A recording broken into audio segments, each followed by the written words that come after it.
बिस्मिल्लाहिर्रहमानिर्रहीम, अस्सलाम वालेकुम नाज़रीन, गुड मॉर्निंग। आप देख रहे हैं प्रोग्राम सिटी एट 10 और मैं हूं आपकी मेज़बान अना यूसुफ। उम्मीद है कि आप सब लोग ठीक ठाक होंगे। आज के प्रोग्राम का आगाज़ कर लेते हैं जी। पाबंदियां लग चुकी हैं और ये मज़ीद भी बढ़ाई जा सकती हैं।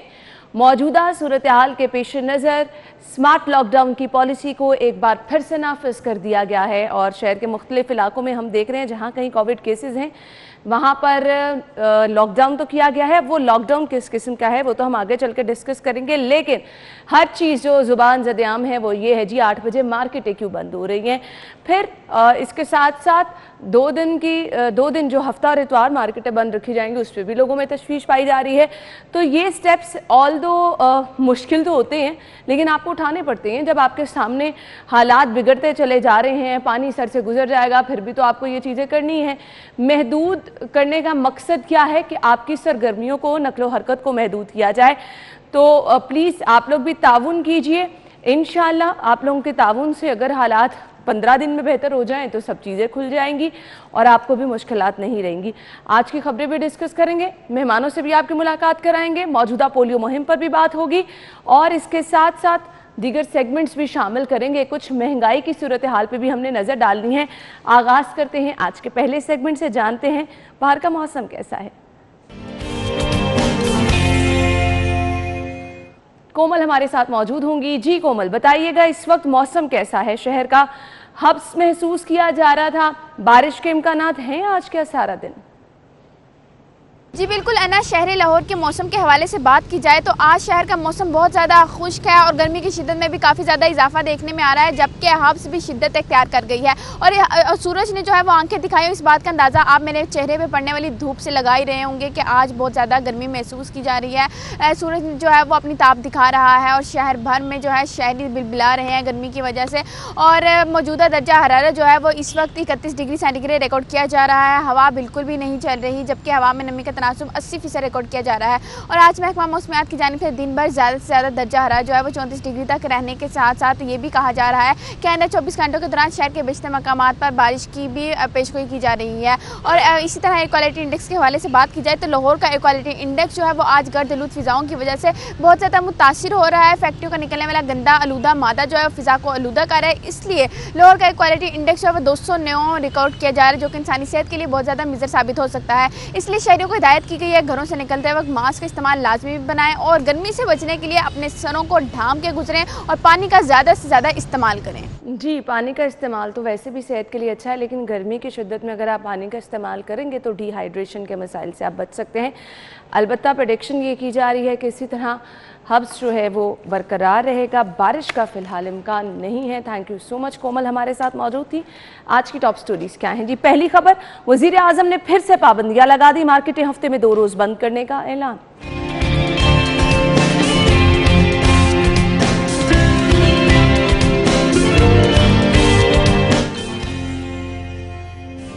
और इसके बाद जी भट्टी में गिरकर मजदूर जाम बहक, मामला दबाने में पुलिस भी मुलव्वस।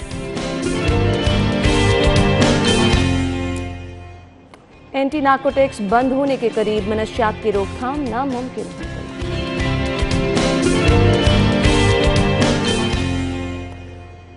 और अवाम पर महंगाई का मजीद बोझ डाल दिया गया।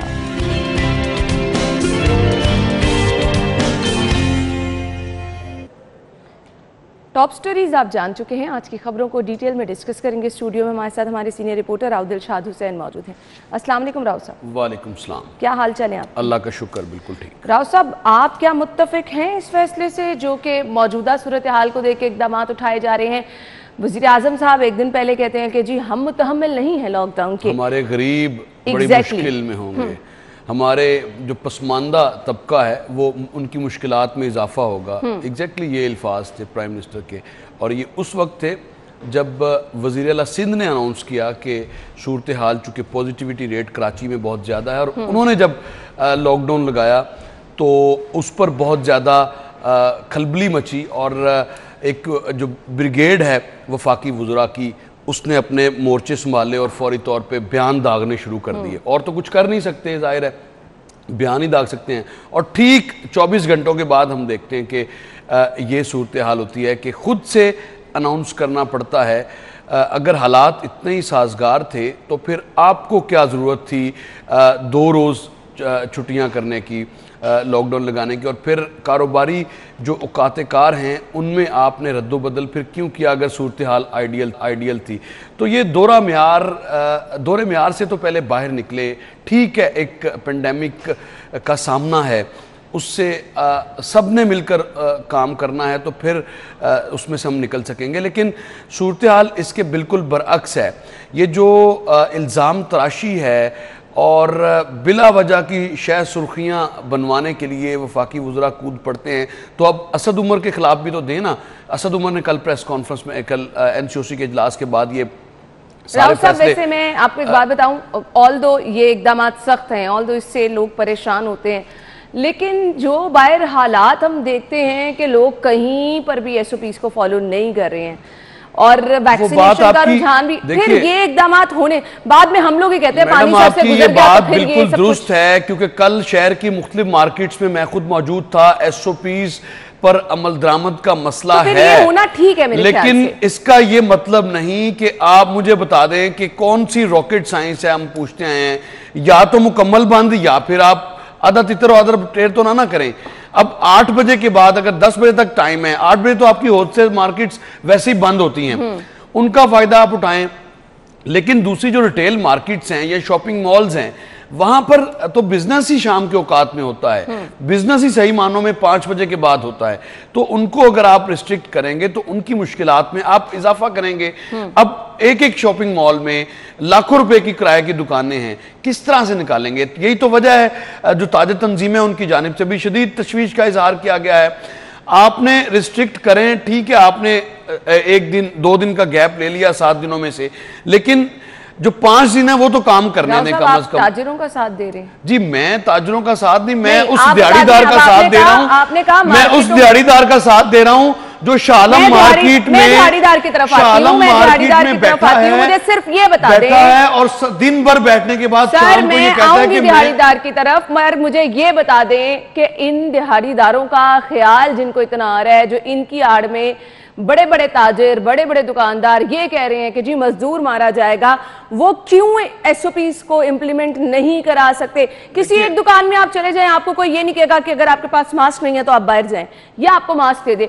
आप इतना टाइम गुजर जाने के बावजूद 10 रुपए का 5 रुपए का एक मास्क नहीं प्रोवाइड कर सकते? देखिए, ये सूरत हाल जो आप बात कर रही हैं, मार्केट्स में जो वॉक थ्रूज हैं वहां पर तो सूरत हाल मुख्तलिफ है, लेकिन अगर आप किसी भी बड़ी मार्केट में जाते हैं तो सर सब्जी मंडी के मनाजिर हमने कल दिखाए हैं, मतलब सब्जी मंडी के तो उस वक्त भी थे आप अकबरी मंडी चले जाएं, जब कोविड की पहली वेव थी तब भी ऐसे ही थे, हाँ। अब भी वैसे ही हैं।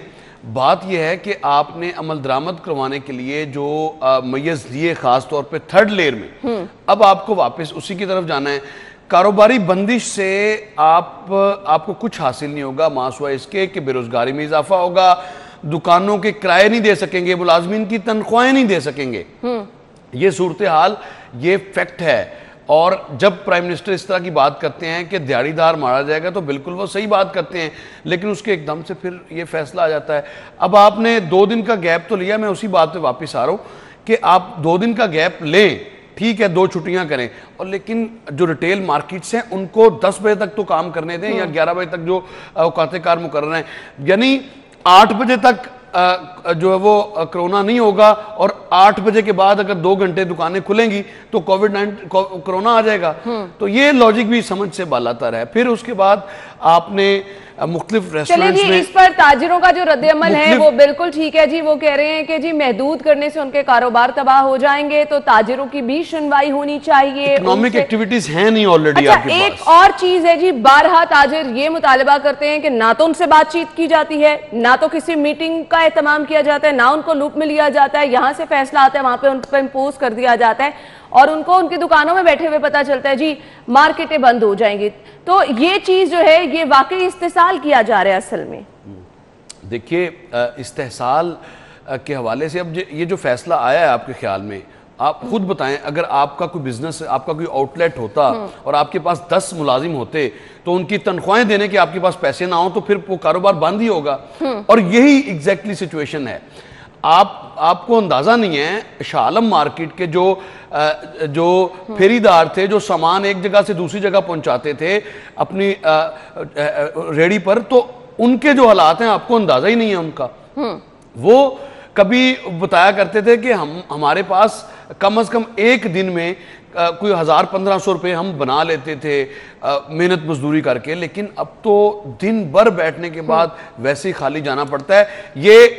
इन पाबंदियों से मैं पहले की बात कर रहा हूं, क्योंकि मैंने खुद बात की काफी ज्यादा, वो ये जो मार्केट में लोग हैं इनसे बात की, तो अंदाजा होता है कि वाकई कारोबार की जो सूरत हाल है वो इस तरह की नहीं है कि ये सरवाइव कर सके, और उनकी तादाद बहुत ज्यादा है।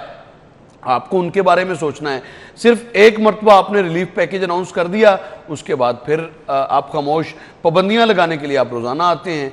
अच्छा जी, इसके साथ साथ हम लोगों की इत्तला के लिए ये भी चीजें बता दीजिए, 50% तक जो है वो ट्रांसपोर्ट में गुंजाइश होगी, और इन पाबंदियों का इत्तलाक जो है वो 31 अगस्त तक। राव साहब, ये जो ट्रांसपोर्ट पे पाबंदी है, इसको यकीनी किस तरह से बनाया जा सकता है? ये कभी भी इस पर अमल दरामद नहीं हो सकता, ना हुआ है ना होगा। उसकी वजह यह है कि अगर किसी भी बस में जो कैपेसिटी है लेट्स सपोज 20 की, तो 20 में से आप क्या, इसका मकसद यह है कि आप 20 की बजाय 10 मुसाफिरों को बिठाएं, मुमकिन ही नहीं है। मुमकिन एक्सपेंडिचर्स किस तरह से, और फिर जिस तरह महंगाई है, जिस तरह वो भी बंद होंगे। और फिर अगर किराया, फिर एक हल रह जाता है कि आप किरायों में इजाफा, फिर किराया आप डबल करना पड़ेगा आपको। यही सोल्यूशन है, इसके अलावा तो है कोई नहीं। तो उसके लिए आपने रिलीफ क्या दिया? आप पहले रिलीफ तो कुछ दें किसी को टैक्सेशन में आपने रिलीफ दिया नहीं।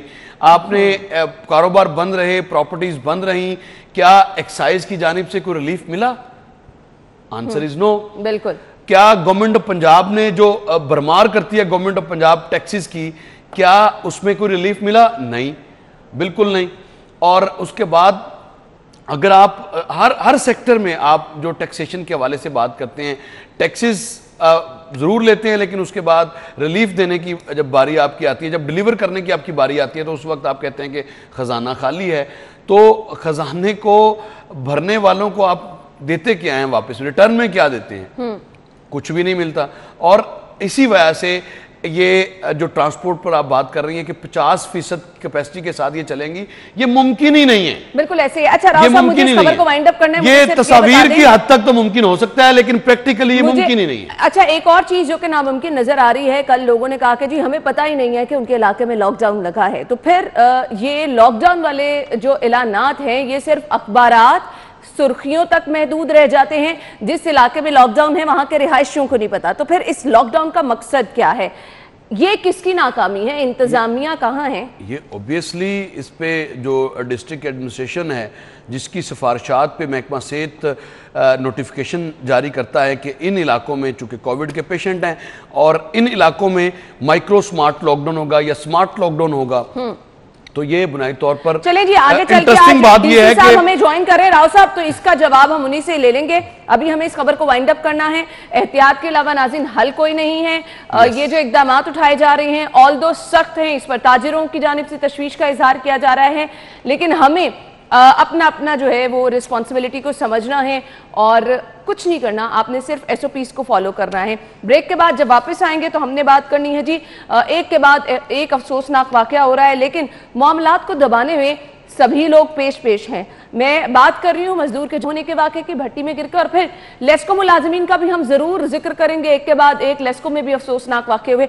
ब्रेक के बाद आते हैं, हमारे साथ रहिएगा।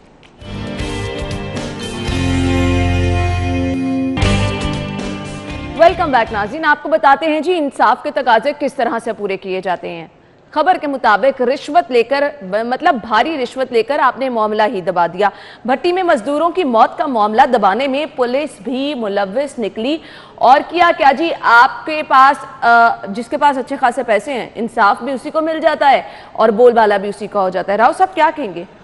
देखिए बड़ी अफसोसनाक ये तो आगे का हवा ये अगर आप फुटेज देख लें तो आपको अंदाजा होगा कि किस तरह बेचारा मेहनत कश काम करते हुए सिर्फ हिफाजती इक़दाम भट्टी में ना होने की वजह से जुलस किया और कुछ भी नहीं मिला। और ये सूरत हाल है। अब ऐसी बेहिसी तो शायद ही कि कहीं पर जो है वो देखने को मिलेगी कि जो रहबर है वही राहजन निकले, तो ये सूरत हाल है। और अब किसी गरीब के पास इंसाफ और यहाँ पर लेने के लिए भी ये जो चार्जशीट है ना, ये इसका जो मुकदमा बुनियादी तौर पे बनता है, ये लेबर डिपार्टमेंट पर बनता है। लेबर डिपार्टमेंट जो दावा करता है, और कभी कभी हम देखते हैं कि इनकी प्रेजेंटेशन में कि मजदूरों की फलाह के लिए पता नहीं क्या ये आसमान से तारे तोड़ लाए हैं, इस तरह की बातें की जाती हैं कि लेबर के लिए बड़ी अच्छी, जो भी हुकूमत हो, ये लेबर डिपार्टमेंट में जो भी सेक्रेटरी लेबर हो या मिनिस्टर लेबर हो, ज़बानी जमा खर्च में वो यकीन कीजिए कि एक मजदूर के घर में वो हर चीज़ पहुंचा देते हैं तकारीर में कि जो दुनिया की हर जरूरत उसके घर में पहुंचा देते हैं एक मजदूर के घर में। एक्चुअल सूरत हाल ये है कि इसके बाद भी, इस वाकया के बाद भी कितनी फैक्ट्रियों की इंस्पेक्शन की गई। ये एक फैक्ट्री नहीं है, एक फैक्ट्री नहीं है, तमाम फैक्ट्रियां इसी पैटर्न पे चलती हैं। और सिर्फ लाहौर शहर की जो स्टील मिल्स हैं उनकी अगर इंस्पेक्शन को मुकम्मल ये कर लें तो कम से कम आइंदा ऐसे हादसात से बचा जा सकता है। अब इसकी जो FIR की बात आप कर रही हैं, फैक्ट्री का जो मालिक है उसकी गफलत तो है ही, उसको तो कटहरे में लाना है ही, लेकिन इसके साथ साथ लेबर डिपार्टमेंट को भी कटहरे में खड़ा करना पड़ेगा कि ये किस तरह की मॉनिटरिंग कर रहे हैं, किस तरह की मॉनिटरिंग कर रहे हैं कि ये हिफाजती इक़दाम को यकीनी बनाने के लिए कोई इनकी कारकर्दगी नहीं है। कोई इनसे पूछे कि क्या आखिरी मरतबा कब इस फैक्ट्री की इंस्पेक्शन हुई थी, तो आपको जवाब मिल जाएगा। अगर इंस्पेक्शन हुई होती तो कम से कम हिफाजती इक़दाम तो होते। इतनी इस कदर खौफनाक फुटेज है कि आप सोच नहीं सकते, देख नहीं सकते आप। और अल्लाह ताला गरीक रहमत करे उस मजदूर को जो बेचारा मजदूरी करते हुए जिंदगी की बाजी हार गया। और दूसरी जानिब आपके जो chief executive of the province हैं, अगर वो हैं तो नोटिस से आगे भी बढ़े हैं या नहीं बढ़े? बिल्कुल नहीं। लाहौर शहर में हम देखते थे कि कुदरती आफात में या इस तरह के हादसात में लोगों की जब जानें जाती थी तो उनके घरों में 16 लाख रुपया, कम से कम 16 लाख रुपए के चेक्स जो हैं वो डिप्टी कमिश्नर की वसातत से जाया करते थे। आज हम देख लें 3 सालों में कितने लोगों को कितनी अमवात हुई करंट लगने से, कितनी हादसाती अमवात हुई। हम लेस्को मुलाजमीन का भी जिक्र कर लेते हैं जी। कितने घरों में आप गए हैं, एक माह में 5 हलाकतें हुई हैं। वो तो अफसोसनाक वाकया था जिसके हमने आपको मनाजिर भी दिखाया और जिसपे सिर्फ रिश्वत भारी पड़ी और मामला दबा लिया गया। इंसाफ फराहम करने वाली अल्लाह ताला की जात तो है ही।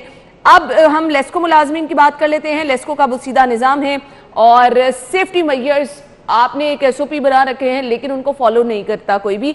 और फिर आपको राव साहब सामान भी प्रोवाइड नहीं किया जाता कि अगर आप कहीं पर कोई काम या अब ये बरसात का मौसम है, किसी जगह पे अगर स्ट्रीट लाइट्स बंद हैं तो वज़ीर आला साहब गुजरेंगे तो वहां के SDO को मुअत्तल कर दिया जाएगा।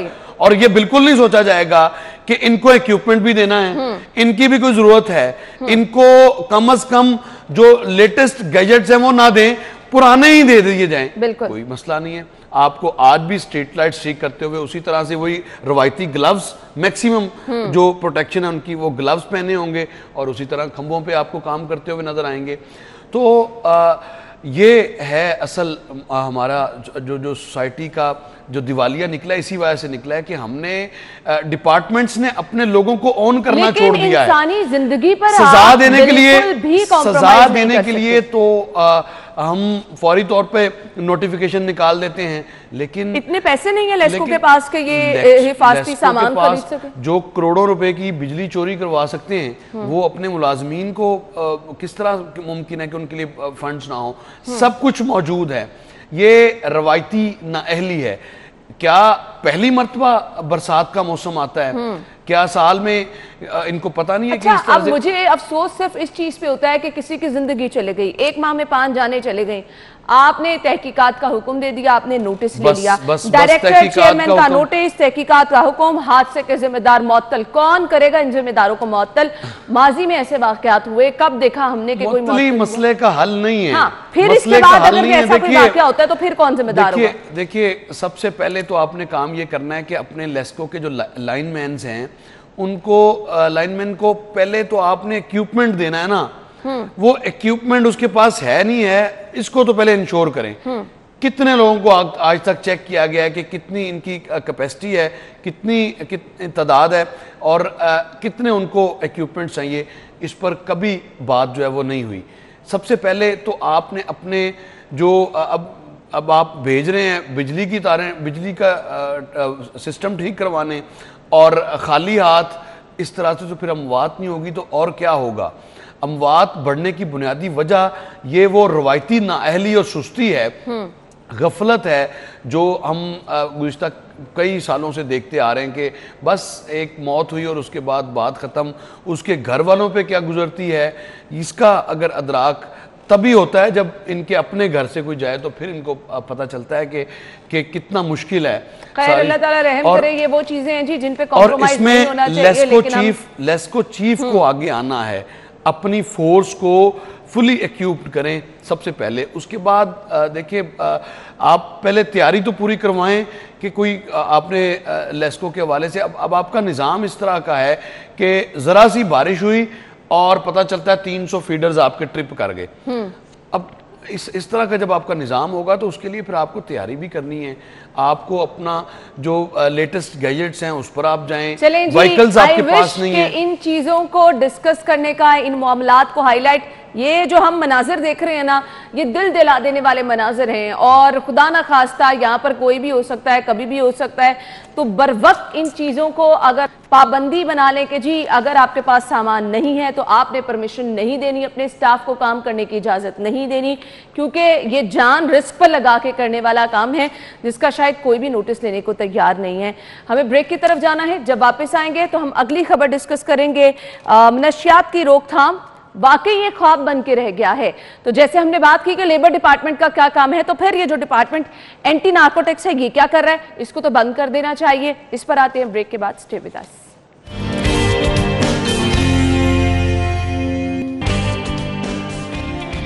ब्रेक के बाद आपको प्रोग्राम में एक बार फिर से खुश आमदीद कहेंगे और अब हम बढ़े हैं जी अपनी अगली खबर की तरफ। अगली खबर ये है जी, मनशियात की रोकथाम के लिए आपने 12 इकदाम देखे कि किए जा रहे हैं, लेकिन ये इकदाम सिर्फ बातों तक महदूद रहे। फंड्स ना मिलने और नई भर्ती भी नहीं की गई, महकमा नार्कोटिक्स बंद होने के करीब पहुंच गया। इस महकमे का क़याम असल में क्यों अमल में लाया गया था, मकसद क्या था, राव साहब ज़रा आप बताएंगे। देखिए, मकसद की आपने बात की तो मकसद तो बड़ा वाज़ेह है कि इस डिपार्टमेंट को भी जिसका काम था मनशियात की रोकथाम, और रोकथाम की मिसाल सिर्फ एक ले लें कि इस इदारे को भी पोलिटिसाइज कर दिया गया है। इस गवर्नमेंट का जो तुरा इम्तियाज़ है वो ये रहा है कि ये इदारा भी पोलिटिसाइज हुआ है और सियासी मुखालफिन पर हीरोइन के जो आपके सामने है राना सनाउल्लाह का केस, उसमें किस तरह की सबकी हुई और फिर क्या उसका अंजाम, केस ज़ेर समाअत भी है अदालतों में। तो जब इदारों को आप लगा देंगे अपने पॉलिटिकल राइवल्स के पीछे तो फिर इदारों की कारकर्दगी क्या रहेगी। Obviously. अब सिर्फ आपने लाहौर शहर की बात करनी है, पॉलिटिकल करने की बात कर रहे हैं। दिस इज समथिंग कि आपके एक ना सोसाइटी का हुस्न है, आपके एक शहर की खूबसूरती बाहर निकलती है। हमने बार बार कहा कि जी शहर में जहां जहां नशियात अभी आप जिक्र करें, हम जिक्र करते हैं अभी 2, 3, 4 जगहों का जिनका हमने खुद भी सामना किया, मुस्लिम टाउन मोड़, धर्मपुरा ब्रिज, सदर गोल चक्कर और इस तरह से, और ये तो हमने कवर किए और इसके बड़े भयानक नताइज भी हो सकते थे, अल्लाह ताला ने बचाया उनसे। लेकिन अब इनको कोई तो फरोख्त करता है, आसमान से तो नहीं उनके लिए ये जो ड्रग्स हैं ये उतर रही, कोई तो करता है ना। Exactly. इसके लिए आपका जो नेटवर्क है पुलिस स्टेशन का, उनके पास मुकम्मल फहरिस्त है मनशियात फरोशों की। अच्छा, अगर आप थाने की सतह पर मनशियात फरोशों को नकेल डालेंगे तो मेरा ख्याल है कि एंटी नार्कोटिक्स को फिर जरूरत नहीं पड़ेगी उस डिपार्टमेंट की भी। आप मुझे सिर्फ ये बता दें, आपने वो फुटेजेस बिल्कुल माजी करीब की बात करते हैं, तो हमारे रिपोर्टर वकास अहमद ने फुटेजेस के साथ खबर कतार में लगकर मनशियात पुलिस की सरपरस्ती कान्हा एरिया, इसी तरह से आप नाम लें, तमाम बुराइयों की जो जड़ है ये है। ये महकमा जो है इसका कयाम अमल में लाया गया था कि इसकी रोकथाम करनी है आपने। ये जिस तरह से करप्शन की रोकथाम के लिए एंटी करप्शन था, नार्कोटिक्स की रोकथाम के लिए एंटी नार्कोटिक्स है, तो ये भी जिस तरह वो एंटी करप्शन बन चुका है, इस तरह ये भी एंटी नार्कोटिक्स बन चुकी है। इनको फंड्स नहीं मिल रहे, इनको फंड्स नहीं मिल रहे, भर्तियां इन पे की जा रही हैं।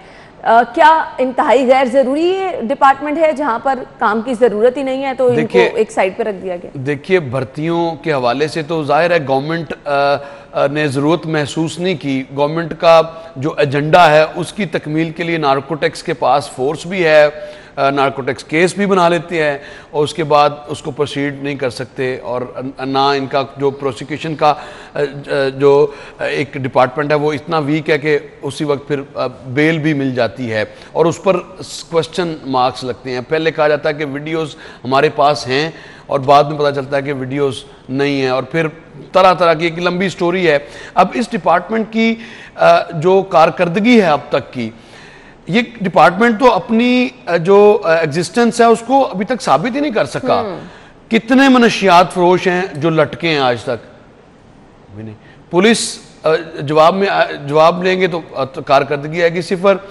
पुलिस ने आज तक सबसे ज्यादा, पुलिस पर जब भी प्रेशर आता है पुलिस क्या करती है कि एक नशेई को पकड़ा, उस पर 100 ग्राम से ज्यादा वो मनशियात डाली और उसके बाद वो भी जेल में, बाद में वो भी साबित नहीं होती और उसके बाद उसकी भी बेल हो जाती है। ये तो रूटीन वर्क है।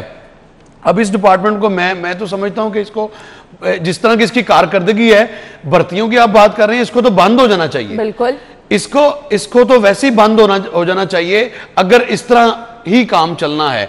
क्या शहर में मनशियात की रोकथाम के हवाले से कोई कमी आई है? बिल्कुल नहीं। आज भी पूरी किनार पे आप चले जाएं, मुस्लिम टाउन मोड़ और शहर के जो शादरा का एरिया है या ग्रीन टाउन का जो एरिया है, आप देखें आपको भरमार नजर आएगी नशावर अफराद की, और खौफनाक हद तक मुसलसल इजाफा हो रहा है।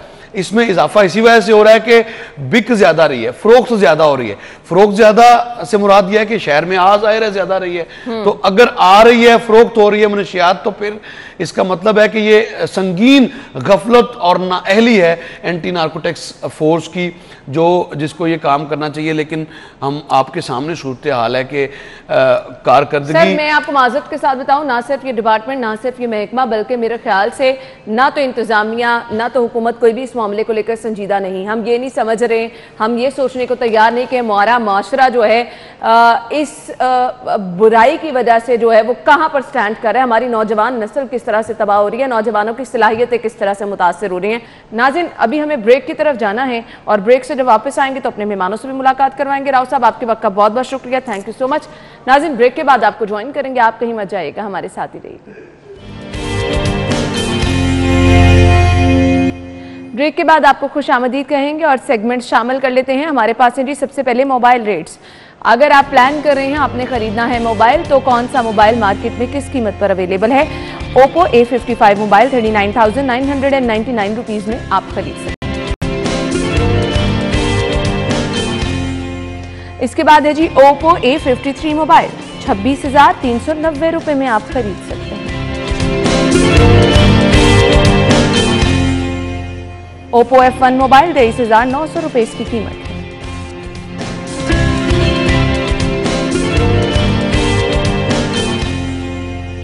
ओप्पो F3 मोबाइल 28,900 रुपए।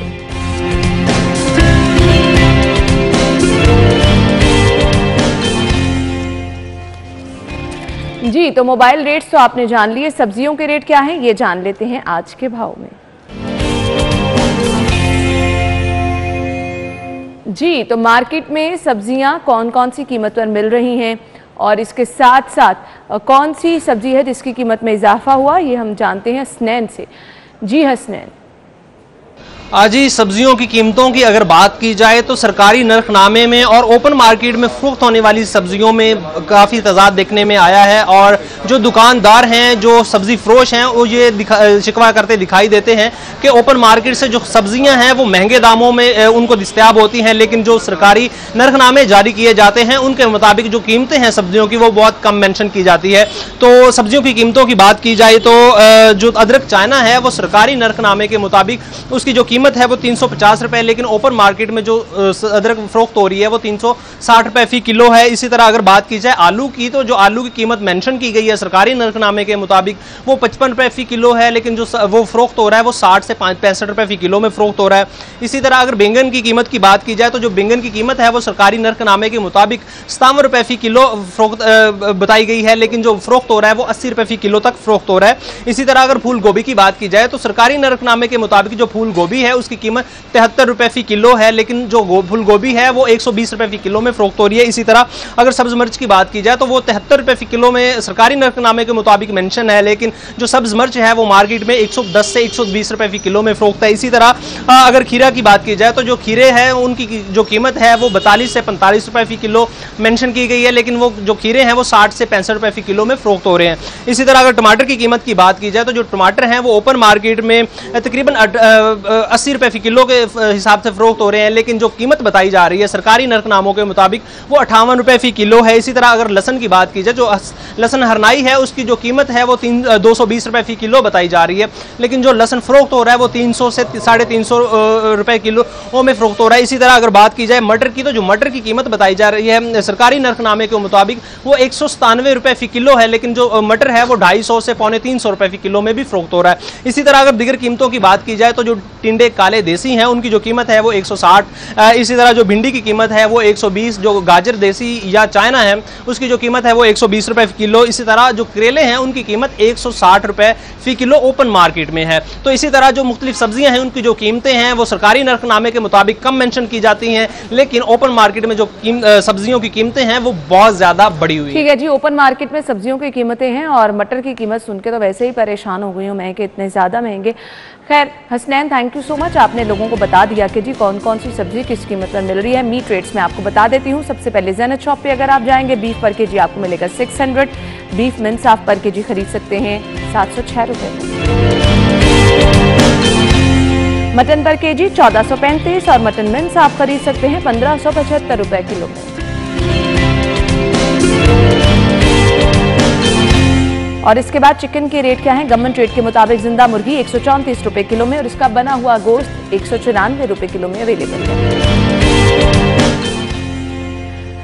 अब जी एग रेट्स क्या हैं? रिटेल प्राइस सबसे पहले अगर आप अंडों की खरीदारी करेंगे 162 रुपए दर्जन में। होलसेल से अगर आप खरीदेंगे 2 रुपए की बचत कर सकते हैं, 160 रुपए दर्जन में आप अंडों की खरीदारी कर सकते हैं।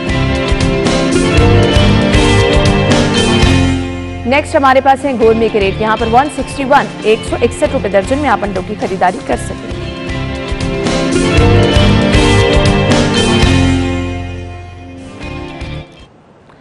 सो नाज़रीन, ये तो थे जी आज के भाव जिसमें हमने मीट रेट्स, सब्जियों की कीमतें और फिर एग रेट्स भी आपको बता दिए। तो आई होप आपके लिए बजट डिसाइड करने में, आज आपने बनाना क्या है ये डिसाइड करने में आसानी हो जाएगी। अब आगे बढ़ते हैं और आपको बताते हैं माल का हाल क्या है। करेंसी रेट्स हमारे पास हैं, आपके साथ शेयर करते हैं।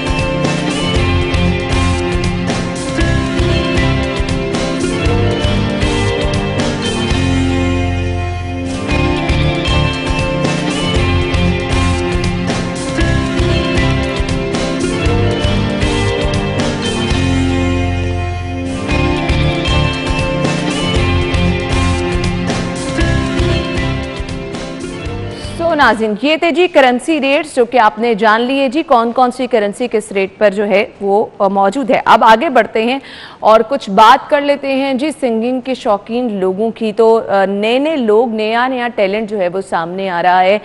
आरिफ लोहार साहब के जो बेटे हैं अली लोहार, उनका पहला गाना जो है वो रिलीज किया गया है। तो आरिफ लोहार को तो सभी लोग जानते हैं, उनके डिफरेंट स्टाइल की वजह से पहचानते भी हैं। तो उनके बेटे का स्टाइल क्या है वो आपको दिखाते हैं।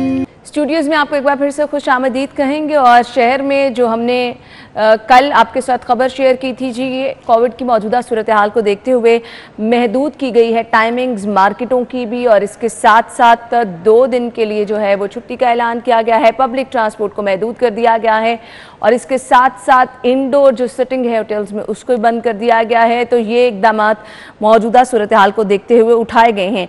आज सुबह जो हमारे पास जो अपडेट मौसूल हुई है उसके मुताबिक एक ही रोज़ में 5 जिंदगियां जो हैं वो कोरोना की नज़र हुई और 349 नए केसेस रिपोर्ट हुए हैं और शरह जो है पॉजिटिविटी की 4.7 तक जा पहुंची है। तो बहुत ज़्यादा ज़रूरी था कि ये इकदाम जो हैं वो उठाए जाएं और बार बार हम SOPs को फॉलो कराने की बात कर रहे हैं और मुख्तलिफ इलाकों में लॉकडाउन भी किया गया है। लॉकडाउन का मकसद भी ये है कौन कौन से इलाके हैं जहाँ पर लॉकडाउन किया गया है।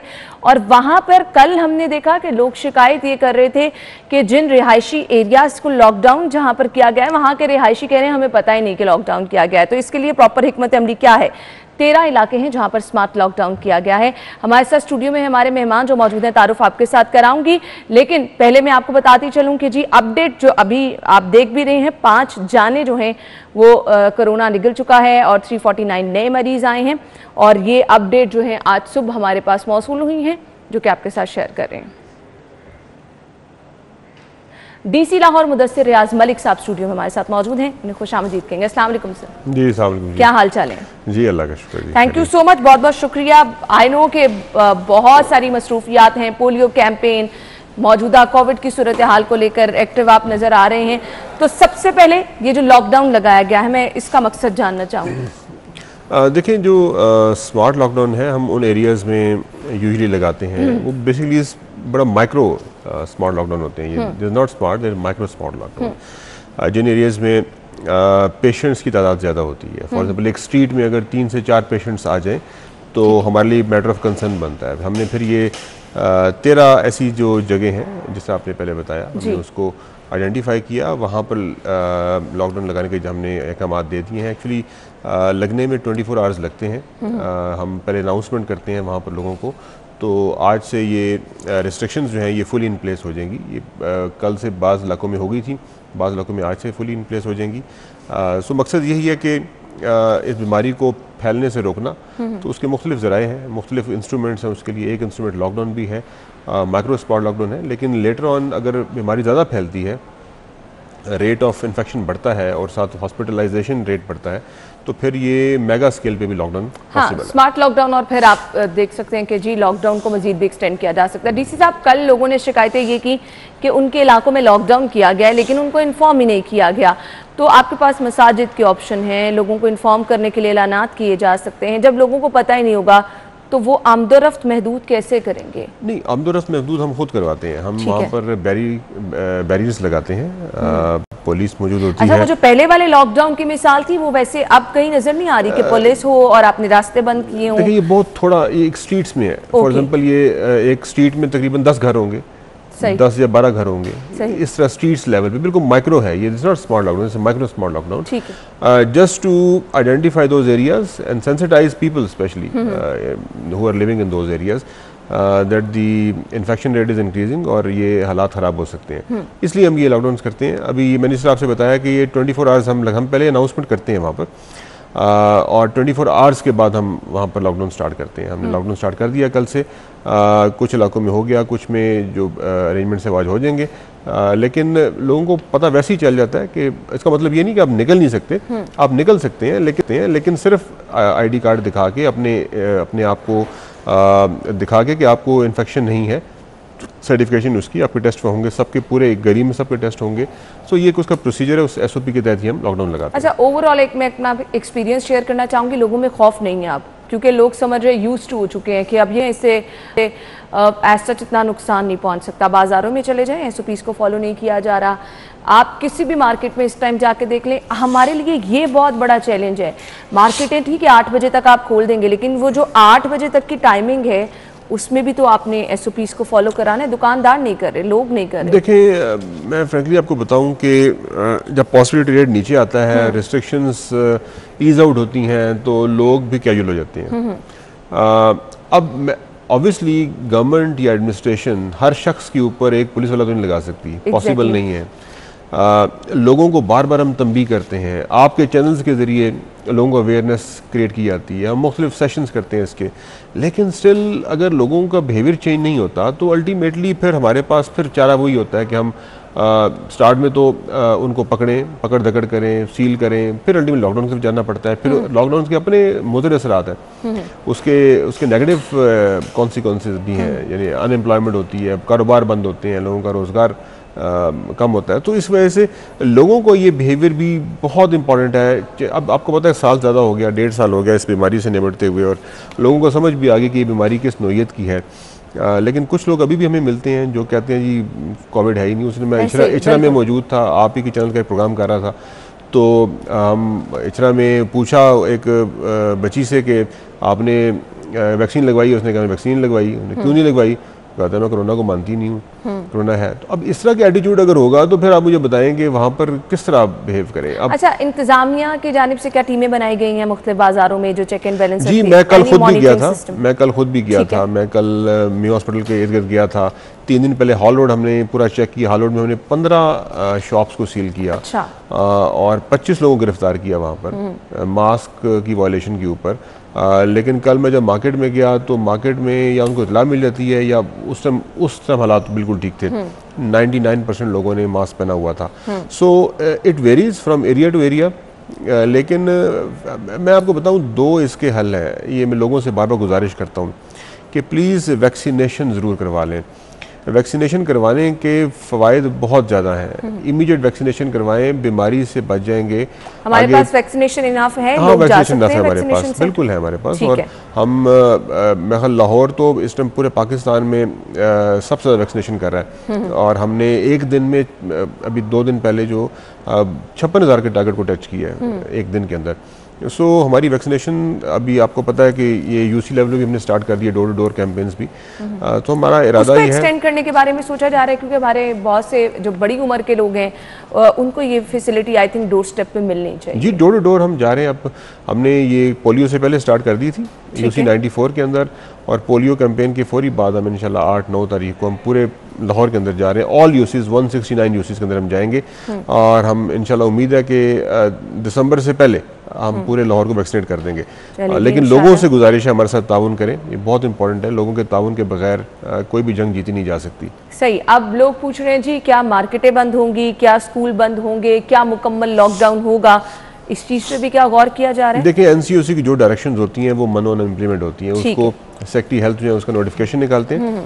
सेक्रेटरी हेल्थ जैसी नोटिफिकेशन को निकालेंगी हम इंशाल्लाह उसको एज इट इज़ इम्प्लीमेंट करेंगे। अगर वो रिस्ट्रिक्शंस बढ़ती हैं तो ऑब्वियसली उस लिहाज से उस पर अमल दरामद होगा। मार्केट्स का टाइमिंग अगर स्क्वीज़ होते हैं तो उन टाइमिंग को स्क्वीज़ करने के अहकाम जारी किए जाएंगे। और विल मेक इट श्योर हमारी टीम्स मौजूद हैं, टीम्स अब ट्रेंड भी हैं इसके लिए। असिस्टेंट कमिश्नर्स और तमाम जो टाउन की हमारे अमला है वो इस काम के लिए स्पेशली मुख्तस है। सो वो हम इसको इम्प्लीमेंट करेंगे इंशाल्लाह। स्कूल्स के लिए भी क्या कोई स्पेशल प्लान है? यहाँ पर जाके भी आप कोई चेक एंड बैलेंस रख रहे हैं या कोई स्पेशल विजिट कर रहे हैं? जी बिल्कुल, स्कूल के डेफिनेट विजिट होते हैं। इसमें ना सिर्फ सीओ एजुकेशन को हमने कहा हुआ बल्कि एसीज भी जाते हैं, प्राइवेट स्कूल भी और पब्लिक स्कूल भी। वहाँ के एसओपीज़ को इम्प्लीमेंट करना कि स्कूल में लोग बच्चे जो हैं वो डिस्टेंस के साथ बैठ रहे हैं, मास्क पहना हुआ है, सैनिटाइजर मौजूद है, ये तमाम एसओपीज़ को देखा जाता है। और सुबह उनको टेम्परेचर भी चेक किया जाता है। स्कूल की वजह से जो इन्फेक्शन रेट है वो बढ़ सकता है, तो उस पर हमें नज़र रखना बड़ा ज़रूरी है। टीचर्स की वैक्सीनेशन पर कितना जोर दिया जा रहा है? टीचर हमारे ऑलमोस्ट वैक्सीनेट हो चुके हैं जी। लाहौर में। और जिस तरह मैंने बताया गवर्नमेंट ऑफिस में मैक्सिमम लोग अब वैक्सीनेट हो चुके हैं। प्राइवेट ऑफिस में अब हमने शॉप्स पे स्टार्ट किया है कि मार्केट्स के अंदर जहाँ पर लोग वैक्सीनेट नहीं है उनके खिलाफ हम एक्शन ले रहे हैं। ठीक है। सो उस दिन हमने इचरा को हमने कहा था कि आप फौरी तौर पर वैक्सीनेशन अपनी करवा दें वरना आप खिलाफ कार्रवाई होगी। तो उन्होंने हम 3 दिन को दिए थे। अब हमने इसको आज और कल चेक करना है कि वहाँ पर क्या पोजीशन है। इस तरह बाकी मार्केट्स में भी मैं आपके तवज्जुह से बता रहा हूँ कि तमाम मार्केट्स के लोग अपनी शॉप्स जो चलाते हैं अपने वर्कर्स की और अपने आप की वैक्सीनेशन करवा लें। अगर वैक्सीनेशन नहीं होगी उनके अगले 3 से 4 दिन के अंदर, देन हम फिर उनके खिलाफ कार्रवाई करेंगे। सही। अब हम बात कर लेते हैं रेस्टोरेंट्स की, जहाँ पर इंडोर सिटिंग को जो बंद किया गया है, इसके लिए किस तरह से मैनेज किया जाएगा, क्या टीमें मुकर्रर की गई हैं, फाइन? देखिए, मैंने जिस तरह बताया ना, NCOC की डायरेक्शन ऑब्वियसली उसके तहत जैसी सेक्रेटरी हेल्थ हमें नोटिफिकेशन जारी करेंगे हम इमीडिएटली उसको इम्प्लीमेंट कर देंगे। जो भी नोटिफिकेशन होगा वो डाइनिंग का अभी हमें वो मिला नहीं है, जैसे ही हमारे पास नोटिफिकेशन आ जाएगा हम उसको एज इट इज़ इम्प्लीमेंट करेंगे, और अगर डाइनिंग के टाइमिंग स्क्वीज होंगे तो ऑब्वियसली उसको इम्प्लीमेंट किया जाएगा। सही। वैक्सीनेशन की क्या ऑप्शन 24 आवर मौजूद है? जी जी बिल्कुल है, एक्सपो के अंदर मौजूद है। ठीक है। ड्राइव थ्रू हमारी रात 2 बजे तक चलती है। सो ड्राइव थ्रू में बहुत रश होता है रात को। आपको पता है कि एवरेज 1700-1800 लोग वहाँ पर डे हम 6 घंटे में वैक्सीनेट कर रहे हैं, which is massive. So option मौजूद है, हर जगह मौजूद है। हम डोर टू डोर अब जा रहे हैं, हम लोगों के घरों में जा रहे हैं, ताकि उस चीज़ को भी ख़त्म कर दिया जाए कि वो जो एक वजह थी कि लोग एक्सेस नहीं कर सक रहे, लोग जाते नहीं हैं, दूर है जाना, मुश्किल है जाना, तो हम लोगों तक पहुँच गए, हम लोगों के घरों तक आ गए ताकि लोगों को वैक्सीनेट कर सकें। अच्छा, हमने कुछ दिन पहले सब्जी मंडी के मनाजिर अपने नाज़रीन को दिखाए, वहाँ तो बिल्कुल ये चीज़ें फॉलो ही नहीं की जा रही हैं। SOPs की तो नाम की कोई चीज़ ही वहाँ पर नहीं है। देखिए, अगेन मैंने जिस तरह बताया कि अब 1.25 साल 1.5 साल हो चुका है इस चीज़ को, और लोगों में भी एक ऑब्वियसली एक लेथार्जी आ जाती है, एक थकावट आ जाती है, लेकिन ये बार बार हमें इसको लोगों को बताना पड़ता है कि ये ज़रूरी है, मास्क पहनना इंतहाई ज़रूरी है, ये कैंपेन करना बहुत ज़रूरी है, और मीडिया बड़ा उसमें पॉजिटिव रोल प्ले करता है। सो मंडियाँ हों, जहाँ पर गैदरिंग्स होती हैं, वो सारी प्लेसेस हों, वहाँ पर ये बहुत डिफ़िकल्ट होता है SOP को इम्प्लीमेंट करना, क्योंकि वहाँ पर मैसिव गैदरिंग्स होती हैं और उनके। लेकिन क्यों हम कुछ ऐसी हिकमत अमली नहीं बनाते कि वहाँ पर इंतज़ामिया की टीमें रोज़ाना की बुनियाद पर मौजूद हो, कोई कैंप लगाया जाए? जी बिल्कुल है, कैंप्स हमारे वहाँ पर वैक्सीनेशन कैंप्स भी मौजूद हैं। हम वैक्सीनेट सबको करते हैं, हमने कहा हुआ है कि तमाम लोगों को वैक्सीनेट किया जाए। मास्क वहाँ मौजूद होते हैं, लोगों को तरगीब दी जाती है कि मास्क पहने, और अगर जहाँ पर मास्क की वायलेशन होती है वहाँ कार्रवाई भी करते हैं। लेकिन मैंने जिस तरह बताया ना, ये जहाँ पर मैसिव गैदरिंग होती है, डेली बेसिस पे होती हैं गैदरिंग, वहाँ पर डिफ़िकल्ट होता है, और लोग पूरे पाकिस्तान से आ रहे होते हैं उस जगह पर, हर एक का बिहेवियर डिफरेंट होता है, उसको इम्प्लीमेंट करना it's a challenge for us, but हम कोशिश पूरी करते हैं कि उस चैलेंज को अच्छे तरीके से निपट सके। सही। अब मुझे बताइएगा, जिन इलाकों में 13 इलाके हैं जहाँ पे लॉकडाउन किया गया है, मजीद भी क्या इन इलाकों की तादाद बढ़ाई जा सकती है इन केस अगर केसेस वहाँ पर ज़्यादा हों तो किस तरह से इस चीज़ को देखा जाए? हम क्लोजली मॉनिटर कर रहे हैं सिचुएशन को, और डेली बेसिस पे डाटा हमारे पास आ रहा है, टेस्टिंग पे हम काम कर रहे हैं, और डेली हम टेस्ट करते हैं। सो उन टेस्ट की बुनियाद पर हम ये फैसला करते हैं कि कौन से इलाके में लॉकडाउन लगाना चाहिए। टेस्ट पे लोग बड़ा क्वेश्चन मार्क है कि जी अभी तक उनको उस तरह से फ्री टेस्ट की सहूलत जो है वो नहीं मिल सकी है, अब तो इस चीज़ को आम कर देना चाहिए था। नहीं, टेस्टिंग बिल्कुल हो रही है, टेस्टिंग प्राइवेट लैब्स भी कर रही हैं, पब्लिक लैब्स भी कर रही हैं। हमारे एक्सपो के अंदर भी टेस्ट हो रहा है, सो मुख्तलिफ जगहों पर टेस्ट हो रहे हैं। जहाँ पर देखिए उसकी चंद शराइत। टेस्ट क्या वही लोग करा सकते हैं जिनको सिर्फ सिम्टम्स हैं? कराना दोनों को चाहिए, हम दोनों को टेस्ट करते हैं। ऑब्वियसली जो वो लोग जो कि जिनको सिम्टम नहीं है, ऑब्वियसली उनका फिर मसला होता है, उनको हम उस SOP के तहत हम चल नहीं सकते, लेकिन जिनको सिम्टम होंगे उनके टेस्ट हम लाजमी करते हैं। अगर हमें पता चले, हम कॉन्टैक्ट जिसको एक दफ़ा पॉजिटिव आ जाए, फिर उसको हम आगे कॉन्टैक्ट ट्रेसिंग के जरिए भी उसको कोशिश करते हैं कि हम टेस्ट करके बीमारी को कंटेन कर सकें। मकसद कंटेन करना बीमारी को। डेल्टा वायरस का इशू है, delta virus is very contagious, और आपको पता है कि लाहौर में ये मौजूद है। जितने टेस्ट अभी हम कर रहे हैं, 70% जो टेस्ट हैं रिजल्ट डेल्टा वायरस के आ रहे हैं। सो डेल्टा वायरस लाहौर में मौजूद है, और अब इसकी वजह से, क्योंकि लाहौर में मौजूद है, कंटेजियस है, फैलता बहुत तेज़ी से है, इसको रोकने के लिए वैक्सीन बहुत ज़रूरी है लगाना, और मास्क पहनना बहुत ज़रूरी है। मैं बार बार लोगों से अपील करता हूँ कि प्लीज़ वैक्सीनेशन करवाएं और मास्क लगाएं। जी, तो इसके अलावा हल कोई नहीं है। वैक्सीनेशन करवाना आपकी अपनी ज़िंदगी का तहफ़्फ़ुज़ है, मास्क पहनना आपकी अपनी ज़िंदगी का तहफ़्फ़ुज़ है। इंतज़ामिया कोविड को लेकर क्या इंतज़ामात कर रही है, कितनी मुतहरिक है, वो आपके साथ शेयर किया। फिलहाल हम एक ब्रेक लेंगे, और ब्रेक के बाद पोलियो मुहिम को हमने डिस्कस करना है। कल से बाकायदा इसका आगाज़ हुआ, कितने रोज़ा मुहिम होगी और किस तरह से जो हदफ मुकर्रर किया गया है उसको हासिल किया जाएगा, इस पर बात करते हैं। ब्रेक के बाद हमारे साथ रहिएगा।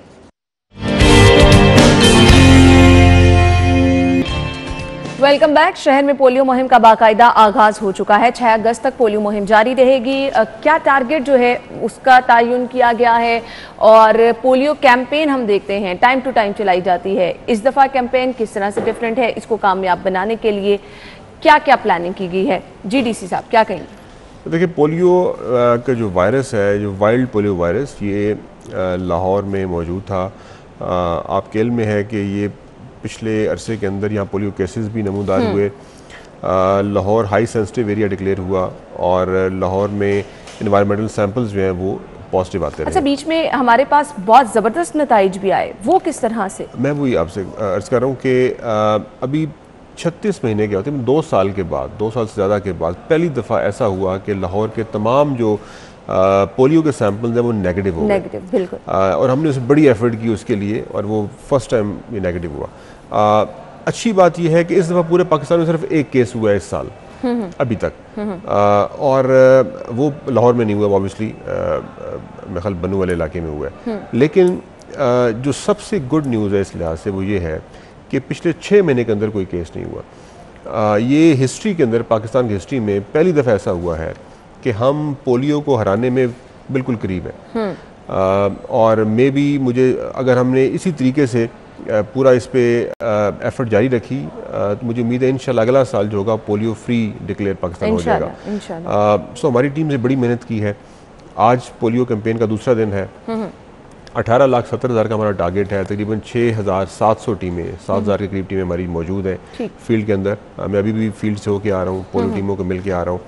सो हम मैक्सिमम हमारा जो टारगेट होता है तमाम बच्चों को हम 5 साल से कम बच्चों को पिला सकें। स्कूल का टाइम भी है, अभी टीमें स्कूल में भी जा रहे हैं, स्कूल में भी जा रहे हैं, हर जगह जहाँ जहाँ बच्चे मौजूद हैं वहाँ पर जा रहे हैं। तो हमने मकसद यही है कि हमने अपनी जो टारगेट उसे अचीव करना है। और NA जो है, जो नॉट अवेलेबल बच्चे होते हैं या मिस चिल्ड्रन होते हैं, उन पे हमारा टारगेट होता है। इस पे बहुत अहम रोल है अगेन पेरेंट्स का। बच्चे जब तक वो बच्चों को एक्सपोज नहीं लेकर नहीं आएंगे, हमसे मिलवाएंगे नहीं, हम जितनी मर्जी क्वेश्चनिंग कर लें, अगर कोई हिडन रिफ्यूज़ल होगा तो हमारे लिए डिफ़िकल्ट है। एक बच्चा भी अगर उससे पोलियो का वायरस मौजूद है उसके अंदर, तो वो पूरी सोसाइटी के लिए रिस्क है। तो हमने पोलियो वायरस को हमेशा के लिए यहाँ से ख़त्म करना है। सो ये कैंपेन जो है, ये हमें 6ठी कैंपेन मिली है इस दफ़ा इस साल के अंदर। और हमारी टीम्स अच्छा, ये टाइमिंग क्या सूटेबल है? एक तो कोविड की वजह से लोग रेजिस्ट करते हैं कि जी गेट खोलें और इतना क्लोज आप अपने बच्चों को पोलियो के कतरे पिलाएं, बहुत सारे लोगों का कंसर्न है। सेकेंडली बारिशें हो रही हैं, तो वहाँ जहाँ जिन इलाकों में कहीं पे बारिश है, पानी है, बहुत सारे हमारे शहर के इलाके ऐसे हैं जहाँ पर निकासियाब आप 2-2 दिन मुमकिन नहीं बना सकते। किस तरह इंश्योर किया जा रहा है कि आपकी टीम हर घर के बाहर पहुँचेगी?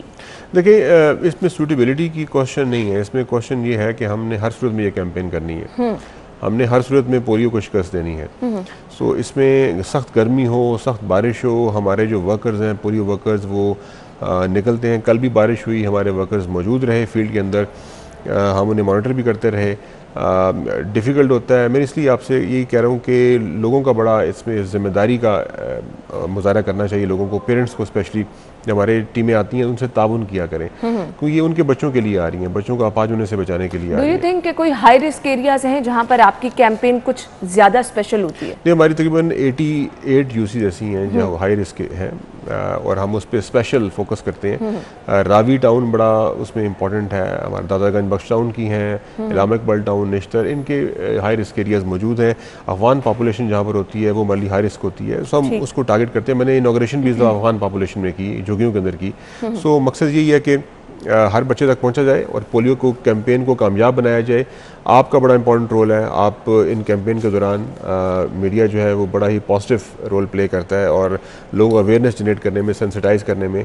अगेन हम बहुत करीब हैं पोलियो के। अगर ये हमने अपॉर्चुनिटी लूज़ कर दी तो प्रॉब्ली ये हमें अपॉर्चुनिटी दोबारा शायद नहीं मिलेगी। दुनिया ने बहुत इन्वेस्ट किया पाकिस्तान के अंदर। सिर्फ अफगानिस्तान और पाकिस्तान 2 ममालिक रह गए ऐसे। कल प्राइम मिनिस्टर साहब ने चंद डिप्टी कमिश्नर्स के साथ एक मीटिंग की जिसमें लाहौर भी शामिल था, स्पेशली पोलियो के ऊपर। उन्होंने सेंसिटाइज के ऊपर किया कि हम बहुत करीब हैं और अभी ये लास्ट चांस है हमारे लिए, हमने मिल के ये काम करना है, हमने हर समय पोलियो को शिकस्त देनी है। तो हमने वो मैसेज उस तरीके से आगे फैलाया भी सी, पहुंचाया भी सी। तो मुझे उम्मीद है इंशाल्लाह लाहौर के अंदर हम इस पूरी कैंपेन को इस तरीके से करेंगे कि यहाँ पर पोलियो को मुकम्मल तौर पर शिकस्त दें इंशाल्लाह। तो हम लाहौरियों से रिक्वेस्ट भी यही करेंगे कि प्लीज़ आप लोग अपना ताउन जो है वो ज़रूर इन टीमों के साथ कीजिए। आप लोगों के घर जो टीम आ रही है अपने बच्चों को पोलियो के कतरे पिलाएं।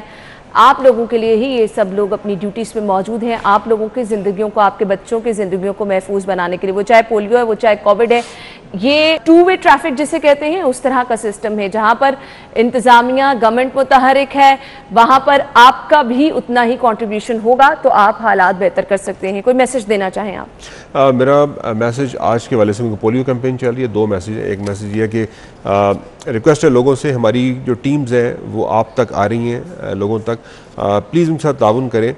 मौसम भी आपको पता है गर्म, बेशक उन्हें पानी भी ऑफ़र करें, ज़रूर करें। हमने उन्हें कहा हुआ है कि SOPs कोविड के वो SOPs का ख्याल रखें, मास्क ज़रूर पहने, सैनिटाइज़र का इस्तेमाल करें, पोलियो कतरे पिलाते हुए उनके साथ ज़रूर आप ताउन करें। और अपने बच्चों को जो 5 साल से कम है उनको लेकर आएँ सामने, ताकि वो बच्चे जो हैं वो पोलियो कतरे पी सकें। दूसरा मैसेज ये है कि कोविड जो है उससे बचने के सिर्फ 2 रास्ते हैं। मेरी तमाम लोगों से, लाहौर के लोगों से रिक्वेस्ट है कि प्लीज़ एक तो मास्क ज़रूर पहने, मास्क वाहिद हल है SOPs के मुताबिक, और सेकेंडली वैक्सीनेशन ज़रूर करवाएं। अगर आप ये दोनों काम करेंगे तो आप कोविड से बच भी जाएंगे, इसको आपको भी बीमारी नहीं लगेगी और दूसरों तक फैलने में भी ये रुक जाएगी। सो ये 2 चीज़ें करें, इंशाल्लाह हम कोविड से ज़रूर निपट लेंगे।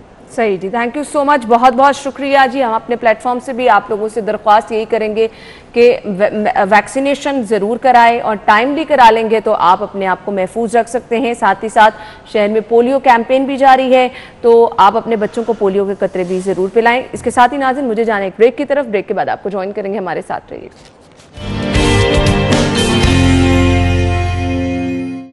ब्रेक के बाद आपको एक बार फिर से स्टूडियो में खुशामदीद कहेंगे। प्रोग्राम के इस हिस्से में जी हम आपकी मुलाकात करवाने वाले हैं एक बहुत ही स्पेशल मेहमान से, जिनके बारे में मैं आपको बताती चलूँगी।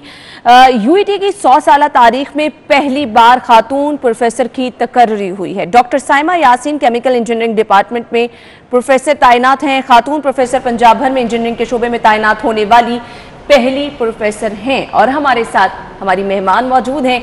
आपके साथ तारुफ मैं कराती चलूँ। डॉक्टर साइमा यास्मीन साहिबा ने हमें ज्वाइन किया है, professor in chemical engineering department of UET से इनका ताल्लुक है। डॉक्टर साइमा यास्मीन को हम खुशामदीद कहेंगे। अस्सलाम वालेकुम। वालेकुम सलाम, थैंक यू सो मच, आपने मुझे अपने शो में इनवाइट किया। आपके वक्त का भी बहुत बहुत शुक्रिया और हमारे लिए ये बहुत प्राउड की बात है कि आप हमारे सामने मौजूद हैं। जिस तरह से हम आपका तारुफ करा रहे हैं और एज ए वुमेन तो बहुत ज़्यादा खुशी होती है जब आप माशाल्लाह इतनी कामयाब ख़वातीन को देखते हैं। कैसा लग रहा है? जी मुझे अभी तो बहुत अच्छा लग रहा है, बड़ी अच्छी फीलिंग आ रही है, लेकिन इसके पीछे एक चैलेंजिंग सफ़र भी है जो हम अभी आगे बात करेंगे। ज़रूर। अगर मैं बताऊं अपना, तो मैंने UET से ग्रेजुएशन की अपनी 4 इयर्स और उसके बाद मास्टर्स भी मैंने UET से किया और PhD के लिए फिर इंपीरियल कॉलेज लंदन से मैंने PhD कंप्लीट की कोई 2011 में और ज्वाइन बैक किया UET को एज असिस्टेंट प्रोफेसर।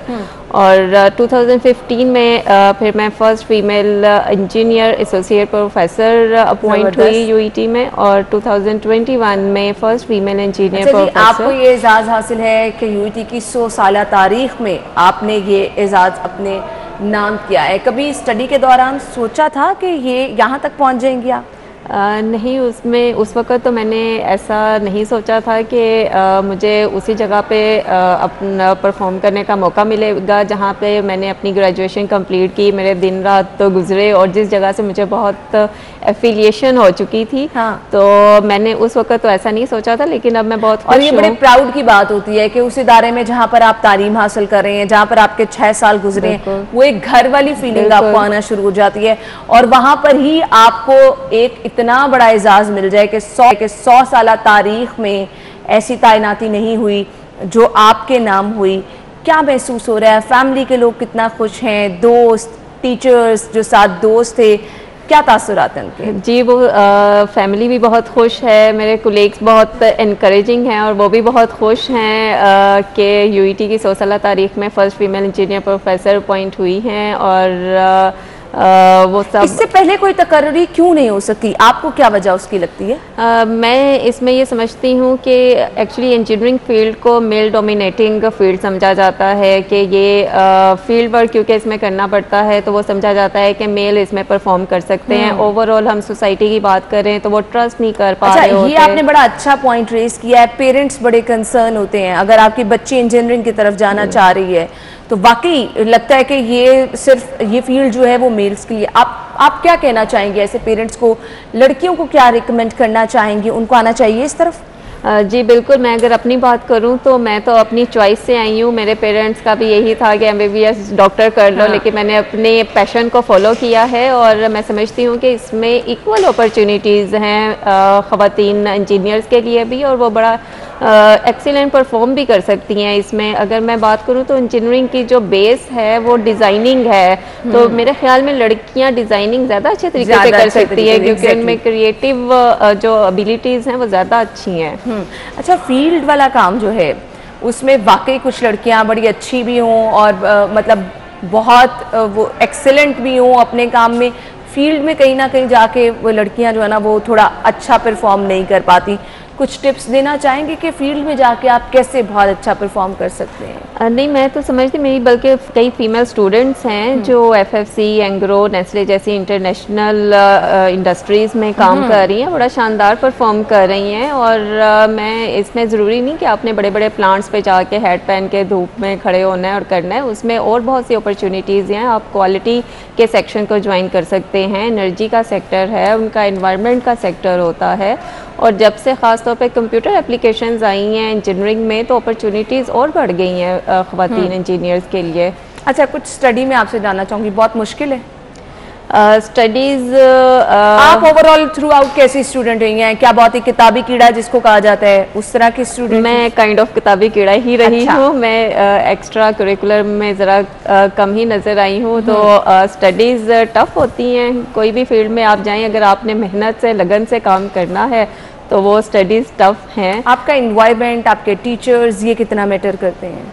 ये बहुत मैटर करते हैं, बल्कि मैं इसमें समझती हूँ कि वो अपने टीचर जो है वो एक रोल मॉडल होता है स्टूडेंट के लिए। तो वो स्टूडेंट जो है अपना टीचर को देख के तो उसको मोटिवेशन आती है और वो उसके हिसाब से उसको फॉलो करता हुआ अपना सारा जो प्रोफेशनल कैरियर और स्टडीज़ हैं उसको वो फॉलो करता है। तो मुझे कुछ बताइएगा, ये 6 साल तालीम मुकम्मल करने के बाद आपका UET से क्या ताल्लुक़ रहा? क्या आप लूप में रहीं कि किस तरह से आपने वहाँ पे चीज़ें आगे अपनी लेकर चली? 6 साल एक्चुअली जब मैंने ग्रेजुएशन कंप्लीट की 2005 में, तो मुझे फ़ौरन, अभी मेरा रिज़ल्ट भी अनाउंस नहीं हुआ था कि मुझे लेक्चरशिप की ऑफ़र हो गई यहाँ पे। तो मैंने एज़ लेक्चरर ज्वाइन किया 2005 में, और उसके बाद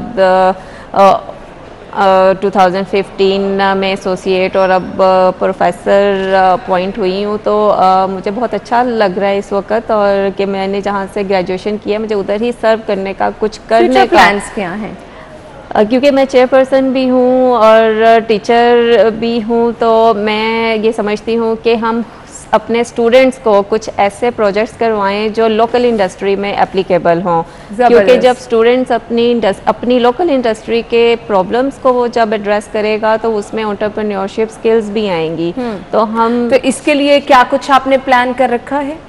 मैंने जैसे मेंशन किया कि हम अब अपना करिकुलम जो है और अपने जो स्टूडेंट्स के जो प्रोजेक्ट्स हैं वो हम इस तरह के डिज़ाइन कर रहे हैं कि जो उनकी ट्रबल शूटिंग को, उनके प्रोडक्ट डेवलपमेंट को एड्रेस करें इंडस्ट्री के, और ताकि हम एम्प्लॉयज़ प्रोड्यूस ना करें, हम एम्प्लॉयर्स प्रोड्यूस करें। ये बहुत ज़बरदस्त बात आपने की और मेरे ख्याल से यही वक्त की अहम ज़रूरत है। तो इसी नोट पर मैं आपको बहुत बहुत शुक्रिया अदा करना चाहूँगी और गुड लक कहना चाहूँगी कि जिस तरह आप नए आने वाले स्टूडेंट्स के लिए काम करना चाह रही हैं तो वो मजीद आपके लिए आसानियां हों। बहुत बहुत शुक्रिया, थैंक यू सो मच आपके वक्त का बहुत शुक्रिया। नाज़रीन, इसी के साथ ही प्रोग्राम का वक्त पहुंचे इख्तिताम को। अपना ख्याल रखिएगा, कल मुलाकात होगी, इजाज़त दीजिए, अल्लाह हाफिज़।